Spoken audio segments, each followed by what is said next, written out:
Je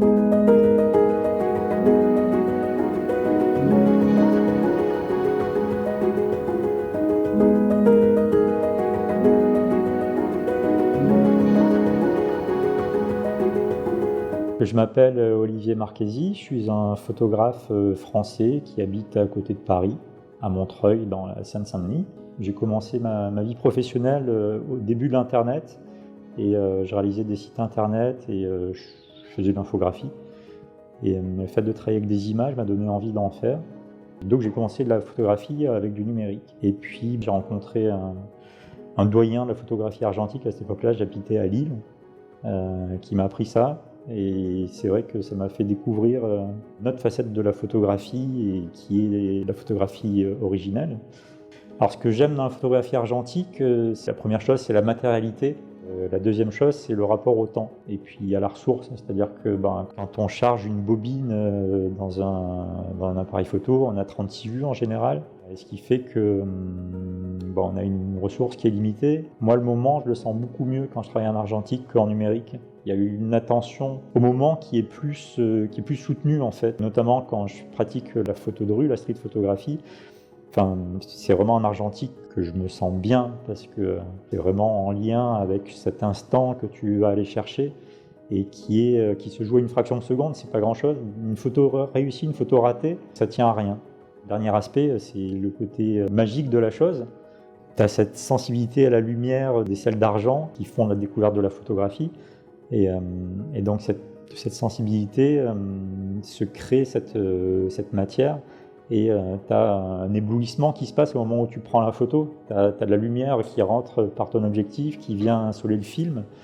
Et puis après, par le biais de la chimie, en sort le négatif. Et c'est toujours magique quand on ouvre la cuve là, de voir en fait qu'il s'est passé quelque chose et que la photographie est apparue. C'est l'ensemble des facteurs qui font que je suis très attaché à la photographie argentique. Et elle est constitutive, identitaire de ma photographie. À l'époque, l'Alliance française m'a contacté. Je travaille encore, c'est une série que je suis en train de finir, mais sur les forêts en France. Donc l'Alliance française voulait que je fasse ce genre de photographie ici à Toronto.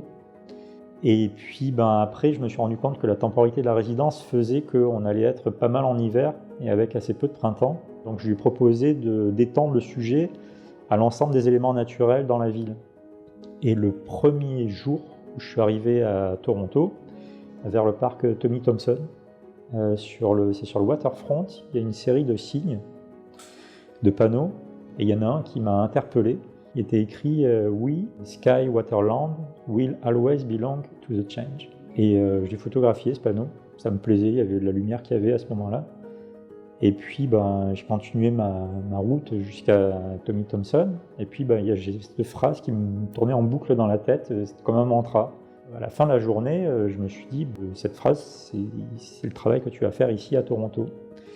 Et donc avec Clara de l'Alliance, on a contacté les auteurs de ce panneau pour voir si on pouvait l'utiliser pour en faire le titre de l'exposition.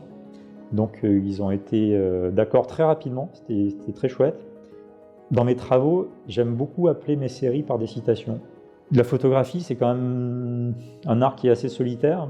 Et du coup, comme ça, on se raccroche au reste des gens aussi. Et puis c'est des belles pensées. Et elles tombent parfois sous le sens. Et là, c'était totalement le cas. Ça tombait totalement sous le sens. Alors souvent, mes meilleures photos, c'est celles qui sont un peu comme des apparitions. C'est-à-dire que c'est des choses que je n'ai pas préméditées. Et il y a une vision qui apparaît, qui m'émeut sur le moment où je prends la photo. Et c'est pour ça que je prends la photo. Je ne sais plus quel photographe qui a dit ça, il y en a peut-être plusieurs qui l'ont dit, mais que la photographie, c'est la rencontre du hasard et de la prévoyance. Voilà. Tu prévois des choses, tu crées les conditions pour qu'il se passe quelque chose en fait. Et c'est pour ça que dans ma manière de fonctionner, la marche à pied a une si grande part.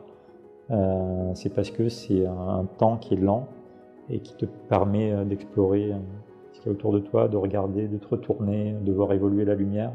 Sur la phase du développement, alors oui, c'est une phase qui est théorique parce que tu vois pas ce qui se passe à l'intérieur, tu n'es pas dedans la cuve, mais qui est aussi très empirique parce que derrière toi, tu as des centaines, voire des milliers de développements coup, tu ajustes et puis en dosant l'agitation, tu vas savoir aussi doser le contraste.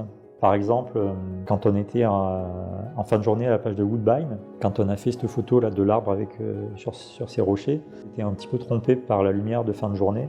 J'ai pris conscience que j'avais sous-exposé la photo une fois que j'avais faite, malheureusement. Donc ça, je me suis dit que j'allais un peu le rattraper au développement. Pour rattraper ça, en fait, tu adoptes une agitation qui est vraiment lente pour éviter de faire monter trop rapidement les hautes lumières. Et donc, par contre, de laisser plus de temps aux ombres de remonter. Et tu adaptes un petit peu ton développement pour avoir plus ou moins de contraste, pour avoir plus ou moins de densité. C'est la deuxième naissance de la photographie, le développement. Parce que tu as fait ta photographie, c'est une image latente sur le négatif. Elle n'est pas encore, physiquement, elle n'existe pas encore, mais elle est dans le négatif, dans les grains d'argent du négatif. C'est le premier acte de naissance de la photographie, c'est tu prends la photo. Le deuxième acte de naissance de la photographie, c'est tu vas développer le film. Et tu vas révéler ce qui est contenu sur la pellicule, qui devient le négatif. Et après, il y a encore un autre acte de naissance de la photographie, c'est quand tu vas faire le tirage. À partir du moment où tu as ton négatif, et que tu vas le mettre dans un agrandisseur, comme il y a autour de nous, et que tu vas créer un tirage en jouant sur les contrastes et les densités. Mais effectivement, dans ce deuxième acte de naissance de la photographie, au moment du développement, tu agis déjà sur l'image, tu agis sur son contraste, tu agis sur sa densité, sur ses niveaux de gris.